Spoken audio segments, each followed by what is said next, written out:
A feelings of excitement, a blessed joyful moment when two come together to be one. Be completely humble and gentle, be patient, bearing with one another in love. Hallelujah, you are meant to be forever. Hallelujah, no retreat, no surrender. Hallelujah, love bring you together. Hello wonderful viewers, you're welcome back to our channel. My name is Sheyi. My name is Fumi, And together we are called MBWithSeyiFunmi. Alright. Yeah. You're welcome back today to our channel. This week we have a very wonderful topic that we want to discuss. We want you to understand this, that oneness in marriage is a journey. It is like a lifelong race. You don't achieve it in a minute, you don't achieve it in months. You keep trying, you keep perfecting it all through life. Because we evolve as human beings and we have to keep learning one another. So today we want to tell you this. It is possible to have that intimacy that you desire, but you have to learn it. You have to put extra effort. You have to try. You have to give everything that you have to be able to be close to your spouse. You're right. Like, closeness is not going to be one day, 1 week, 1 month, like you said. It's not going to be a year. It's not even going to be a decade, because you keep learning each other till death do you part, So that's just what I say in oneness. And before we go into the main course of today, Before we go into the main dish. Yeah, before we go on, we want to say to you, if you're watching us for the first time, we appreciate you. Thanks for joining. Thanks for tuning in. Thank you for coming. Thank you for clicking on our video, And then we want to ask you to stay by us. Like, you should click on the subscribe button, subscribe, and click on your notification bell, so that anytime we upload a new video, you can receive the notification. And if you've been on this channel, you've been watching our video, we want to appreciate you. Thank you so much. Thank you. Yeah, thank you for coming back to watch our video. Right. And if you are a subscriber and you've not been coming to watch our video, we want you to be coming every week. Like, we drop videos every week. Yes. So we want you to be coming back to watch our videos, and don't skip the adverts. It's don't important. skip the ad, please. Don't skip the ad. Yeah, please help us to watch the ad. In the journey of oneness in marriage, one thing is paramount. It is called closeness. You really must be close to be one. Most of the time, couples that complain that they are not one, that they don't click, as in we don't gel, that's the word. Most of them are not really close. You ask yourself the very first question when you are not getting along fine: are we really close? Because you are married to him or because you are married to her doesn't mean you guys are close. You must really look into it. Are we really close? That's the first question you want to ask yourself. And it has nothing to do with the fact that you guys are living in under the same roof. Yes. It has nothing to do with the fact that you guys are sleeping on the same bed. Yes. Closeness is beyond. It doesn't even have to do with the sleeping. fact that you take flight to Jerusalem. Yeah. Closeness goes beyond just coexisting or cohabiting or living together. Closeness goes beyond we're just husband and wife. There is that part in him or her that you touch that definitely you become soulmates. Yeah. A lot of people are living together today as husband and wife and they are not really close. Closeness is possible. Sure. For the mere fact that you are not close now means you have a lot of things, a lot of work rather to do. It is possible. We have this belief that if it is not working for me, that means it's not working for. No, it's not working for everybody. Listen, closeness is possible in marriage. If you are not experiencing it now, I believe and I pray by the end of this episode you will have learned one or two things for you to experience it. Closeness is possible. Now, what are we saying?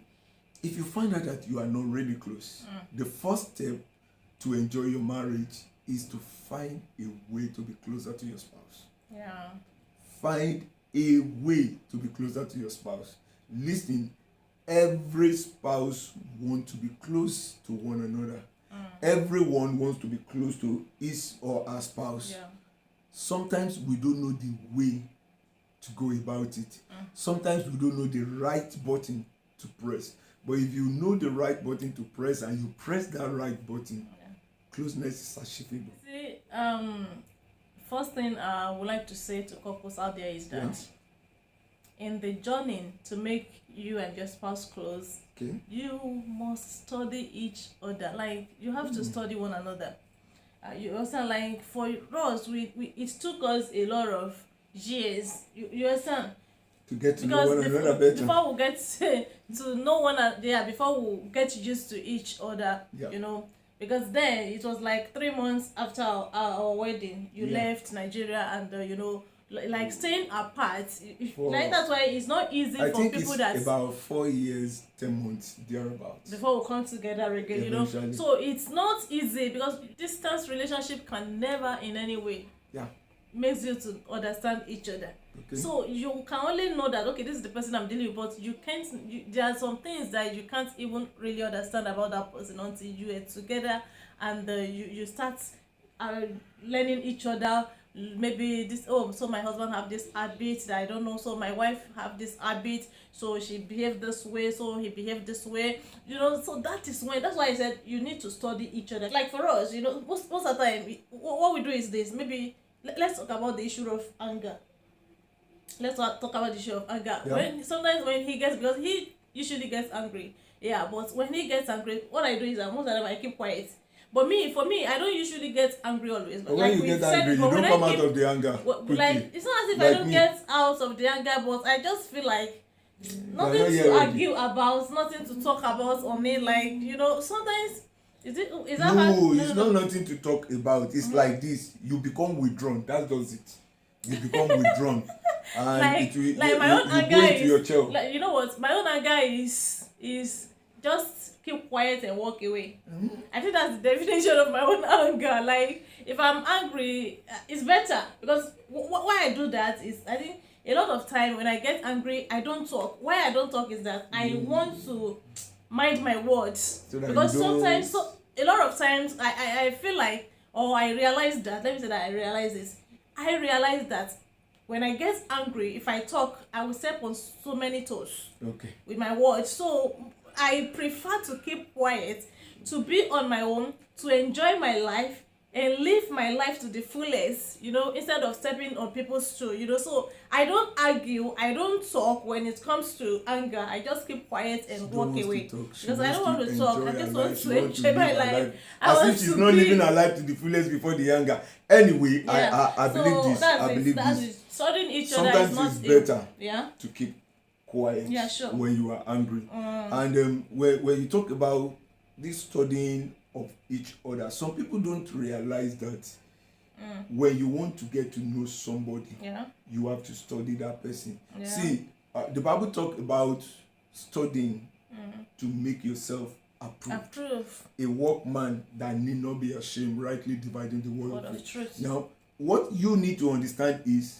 without consistent study, without you trying to look into that person, be in his or her shoe, you won't be able to understand that person. Now, and when you talk about studying one another, what I've come to realize, and what I do tell women out there is, every man, no matter how small, no matter how big, no matter how poor, no matter how rich he is, every man always wants to be a leader in the relationship. Listen. It's not that they want to be. I think that's what God proposed them to be. Naturally, they are. But you know, with what is going on around the world, with all this feminism and the rest of it, a lot of tussles. But when you talk about feminism, marriage is not for the feminists. I understand. So and that's you why can't we be keep comparing marriage with family. Also, but it's happening around. It's happening around. A lot of people are challenging that authority, that male authority. I understand you, Oni, but what I say here is either you are in or you are out. You understand me? So you can't be in marriage and you're talking about feminism. Then there are a lot you of can't be women talking that are about in feminism marriage. And you're in marriage. So no, there are a lot of women that are in marriage and are still talking about feminism. It's contradicting each other. The actual fact remains, man always wants to lead. Man is made, is born, is programmed to be a leader. Sure. Now, if you want oneness in your marriage, if you want to enjoy what you think that is camouflaging, which is not, if you really want to enjoy that oneness, you'll be hungry for it. And you are looking at people, oh, they are just camouflaging. No, people are enjoying it. Secret of enjoying it is, as a woman, allow your man to lead. Listen, there can't be any, how do I say, you can't have anything to exchange that with.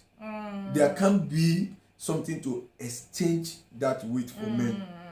Man always want to lead. Allow your man to lead. Listen, you can be the special advisor. Thank you very much.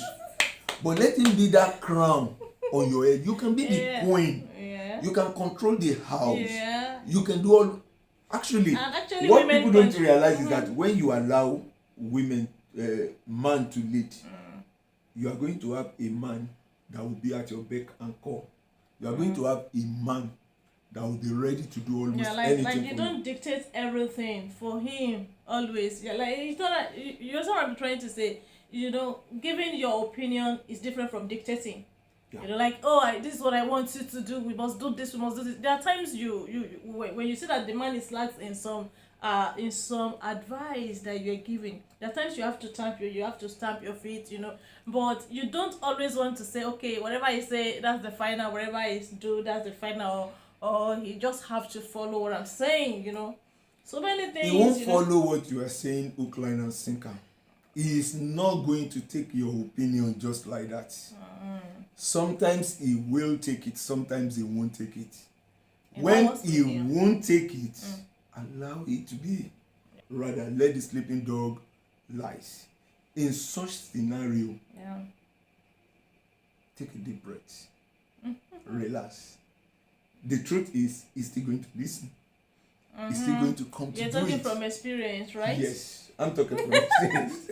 Like, I know you're talking from experience. Like you said, he's still going to do it. Just like you're putting yourself in that picture. Yeah, and most men will definitely wish to do it. Sure, I understand. But once your own talking doesn't become like nagging, once you don't stamp your feet down too much, once you don't stay on your high horse demanding him to succumb, he's still going to do it. Yeah, he might not be doing it with you controlling him. Yes. He will do it with you influencing him.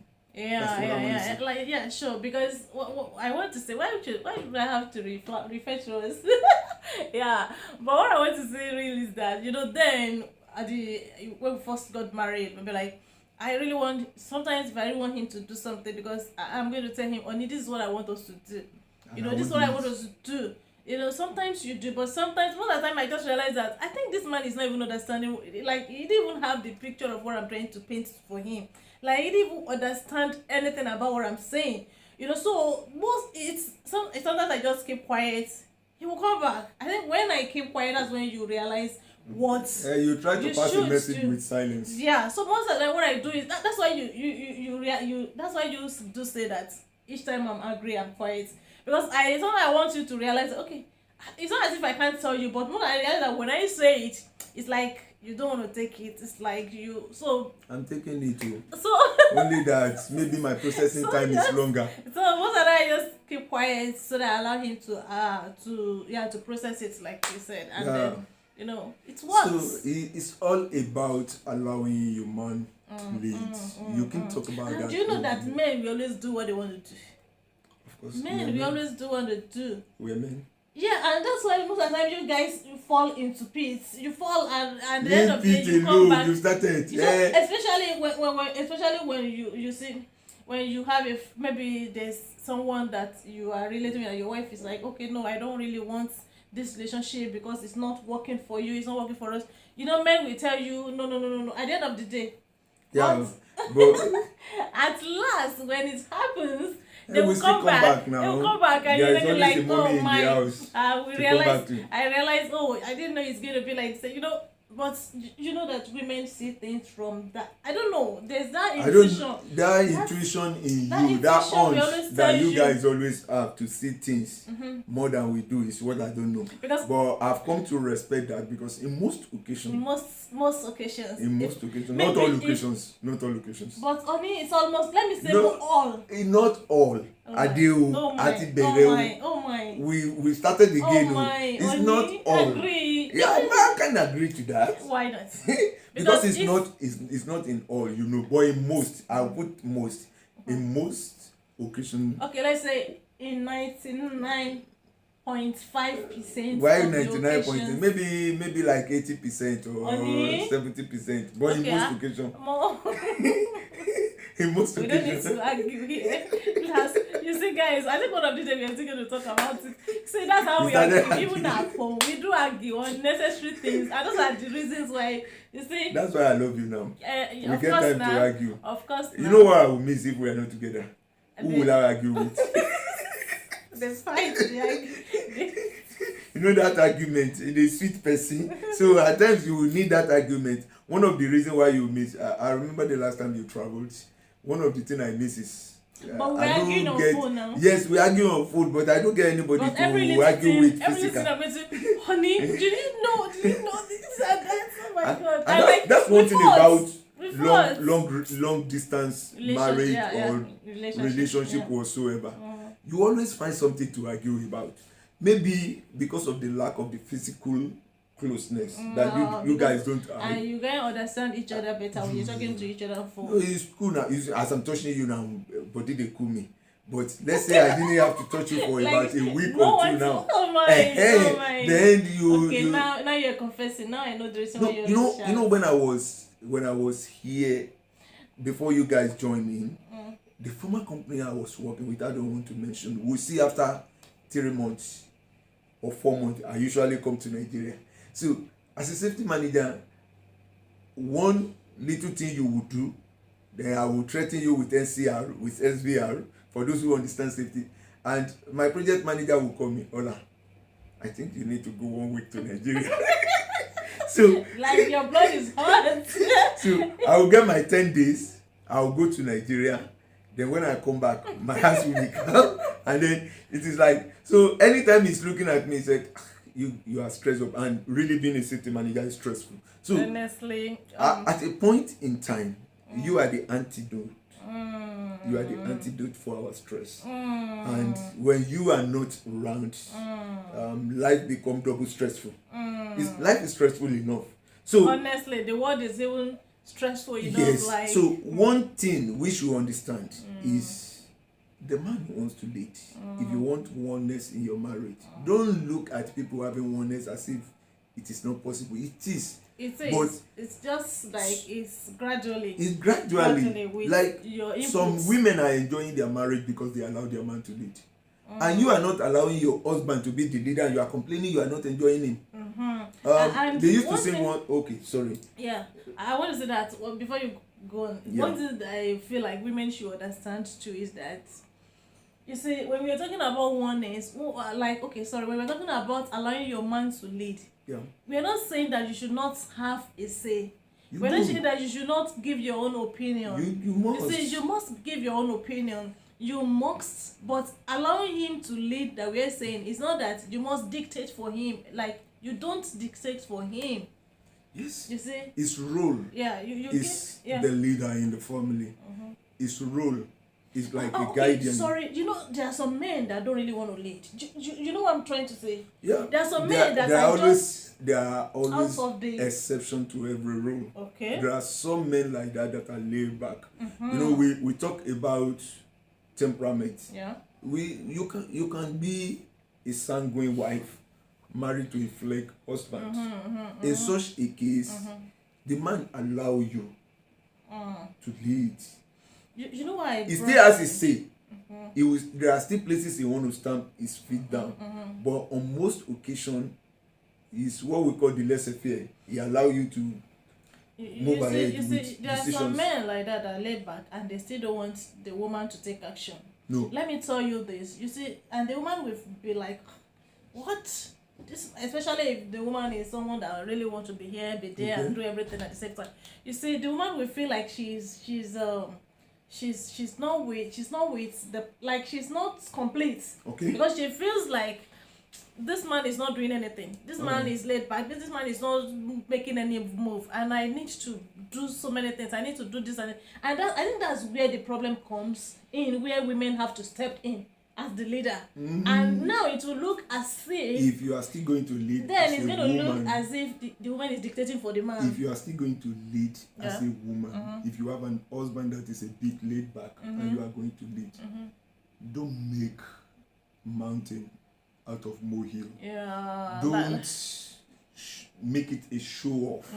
Like, don't make him miserable because just because it will allow you to lead doesn't mean you have to rub it on his face. So it is this way. There are men that will allow you to lead as a woman. If your husband is that type, good. But don't rub it on his face. Don't show it to everybody. You may be the boss in there. There are homes where the women is the boss. It does happen. We can't rule that out. Somebody will say, but is that right? Is that what the Bible teaches? I don't say. No. But what the Bible?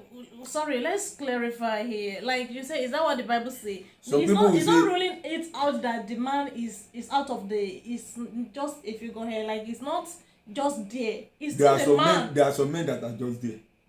Really? But they will get angry the moment you want to show to everybody that they are just there. They want that honor to be accorded to them outside. You can do everything inside. You can make all the decisions, but when you make it, allow them to mouth that decision. Let it be that they are the ones saying it. It might be your decision, and most cases it is always you guys' decision. I tell you the truth. I've said this joke before. I don't want to repeat it. Who controls who? And at the end of the day, a man said, I am the one controlling my wife. And they asked him a question and he said, no, my wife asked me to say that. Now, in most cases, it boils down to this. You guys are the one ruling. We will get to that during the course of this one. We are the one ruling. Yes. To tell you the truth. But am I ruling? No. Honey? See, when you say you are ruling, like I said, you don't directly make those decisions, but you influence most of those decisions. And when you have... So I'm an influencer. Yes. For me. So when you have the heart of your husband and your husband really loves you, you will influence... Let us finish program. Alright guys, so the issue is when you have that oneness with your husband, you will influence most of his decision. Yeah. Then another thing I feel like should be incorporated into oneness, if spouses really want to be close, is always have each other's back. You get my point? Like, always have each other's back. You don't have his back or her back outside. Like, she's not going to be happy or he's not going to be happy. He will feel like you didn't respect him outside. You know what I'm saying? Like, even if she's the one at fault, even if he's the one at fault, because everybody make mistake. Anyone can make mistake at any time. Right. You see? But if you're outside, you must stand with her. You must stand with him. At the end of the day, you may come back in and say, "Oh, treat each other's fuck up." Yeah.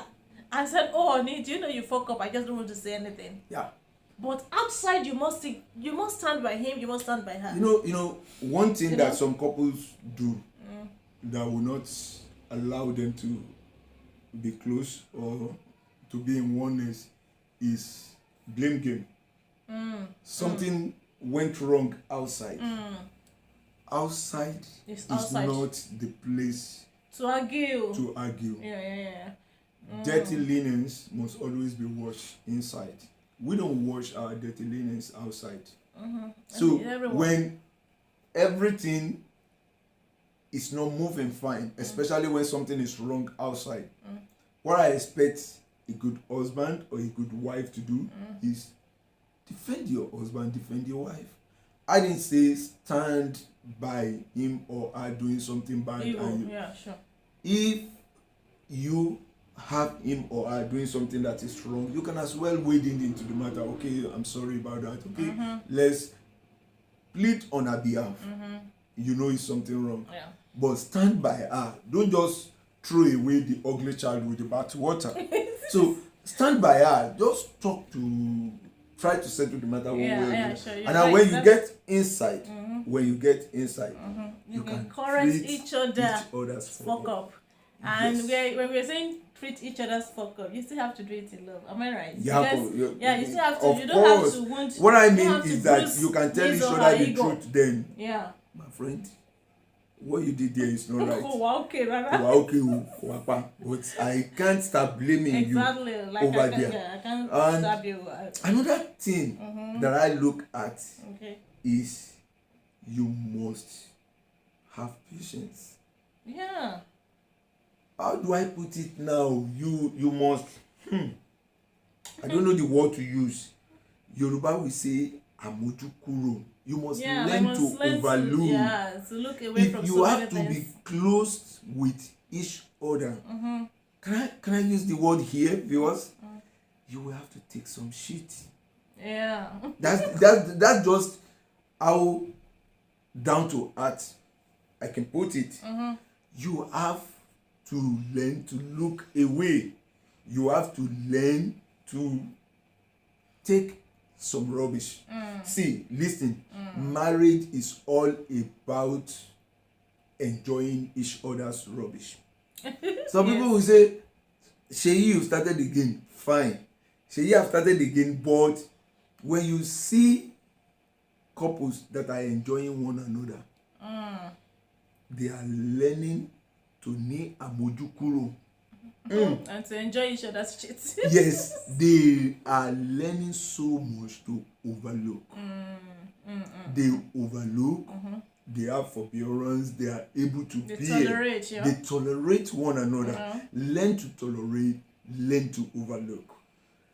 One of the ingredients of oneness in marriage is overlooking and tolerance.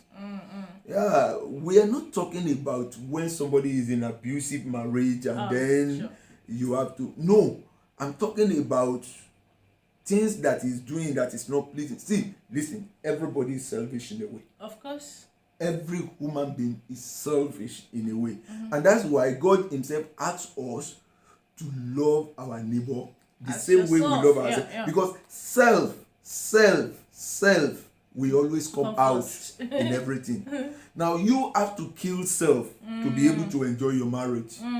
And that's why, for an example, there are things that I'm not used to before that I'm taking just for you. And there are things that you let go. Not because they are pleasing to you, you let go. You overlook, you look the other way. So many. You have to. Like mine, it's more. I take more. See, as my the argument in the NC. I mean, don't like say the truth. What is the truth? So mine many. Is more. How? You feel Why? like do you know that people feel like I am maybe they don't know that they feel like simple gone. no they feel like you are simple like they don't know and I am the you see and I'm simple. This is Mr. Simplicity. This is you are so diplomatic. Let me just keep quiet. See, guys, I'm simple more than you. Simple, simpler, simplest. Honestly, but she's simple. I am simplest. Like, actually, the good thing about a marriage that is interesting, that is enjoyable, is your ability to overlook. Yeah. See, Shemin Bie Logore, you offend me and I ask you. That is the prescription drug for marriage. But what if she didn't ask, or if he didn't ask?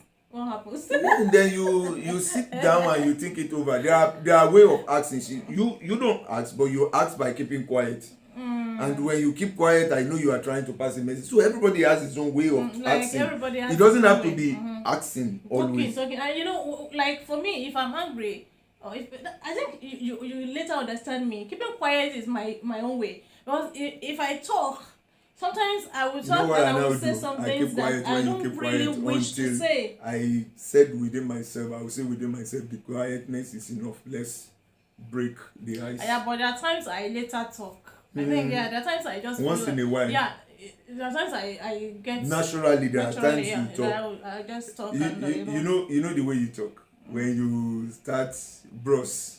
I know you want to talk. So anytime maybe you are not talking before and then suddenly it got to a point and then you say, bros, kilo shele. Then it means that I'm okay.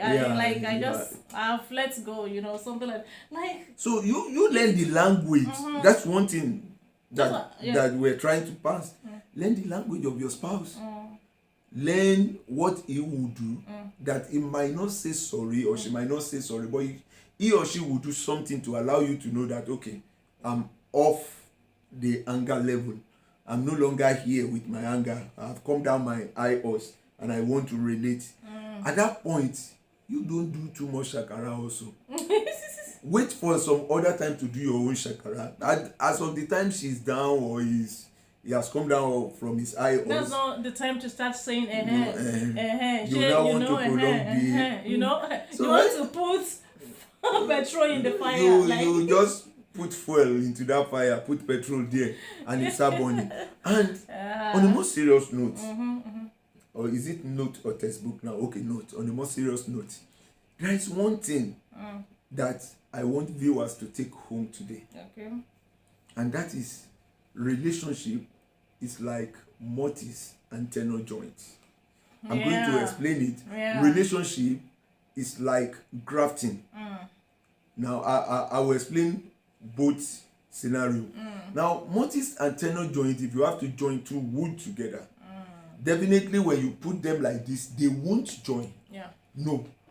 Now you start with chiseling some part away from the one wood, make a hole in the other, chisel some part away from the other wood to fit into that hole. What are we saying here? For husband and wife to be one, you have to lose some part of you. Yeah. She has to lose some part of her. So when both of you lose some part of you, what is being chiseled away, what is being dug out to make that hole, includes your ego, includes some things that you like, includes some of what you don't even want to let go. But if you are not going to let go all those things, if you don't allow the chisel to scrape you and make you into a shape, the mortise and the tenor joint can never be. The only way both of you will fit practically into one another is for some of you to lose some few things. There are some identity. This is me. I watch a film sometimes. The man call himself Ladega. Emi Ladega ti o gba nonsense. Listen. When you are not ready like to he doesn't take nonsense. Yes, he say, I am Mr. Ladega that takes nonsense from nobody. Okay. Is it marriage program? No, it's a film. Okay. That's the name of the man. He say, I am Ladega ti o gba nonsense. If your Ladega refuse to take nonsense, your Ladega will never enjoy the marriage.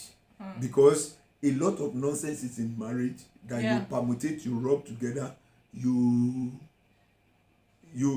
bake together to form the beautiful cake of marriage that you eat. Listen, if you must fit into your wife and your wife must fit into you, there are some few things to let go. And like the other scenario I talk about, grafting. Now let's call the wife a tree, the husband a tree, and both of them have to come together to be one. Listen, some will be the trunk, the base, and some will be the top.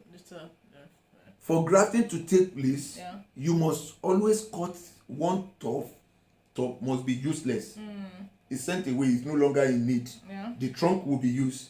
The other one, the trunk will be useless, the top will be in use. Yeah. By the time you bring the two together and you fuse it, just like the multi, into each other, they become one tree. So when you talk about being one, there are things you have to leave.